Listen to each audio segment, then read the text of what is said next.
जादुई परी और गुलाबी तितलियां। एक दूर दराज वादी में जहां हर सुबह सूरज की किरणें फूलों पर झिलमिलाती थीं, एक नौजवान लड़की नूर अपनी नानी के साथ रहती थी। नूर को तितलियों से खास लगाव था और वो रोजाना जंगल में जाकर उनके साथ खेलती। एक दिन नूर ने एक मुनफरिद गुलाबी तितली देखी जो बोल सकती थी।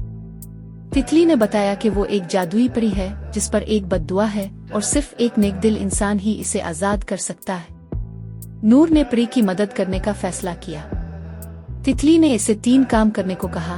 जंगल के सबसे ऊंचे दरख्त पर चढ़कर वहां से एक खास पत्ती लाना, नदी के पार एक गार में जाकर वहां से जादुई पानी हासिल करना, अपने दिल की सबसे बड़ी ख्वाहिश को कुर्बान करना। नूर ने हिम्मत से तमाम काम मुकम्मल किए। जब इसने अपनी सबसे बड़ी ख्वाहिश यानी परियों की दुनिया देखने की ख्वाहिश कुर्बान की तो गुलाबी तितली एक खूबसूरत परी में बदल गई। परी ने नूर का शुक्रिया अदा किया और इसे एक जादुई तोहफा दिया।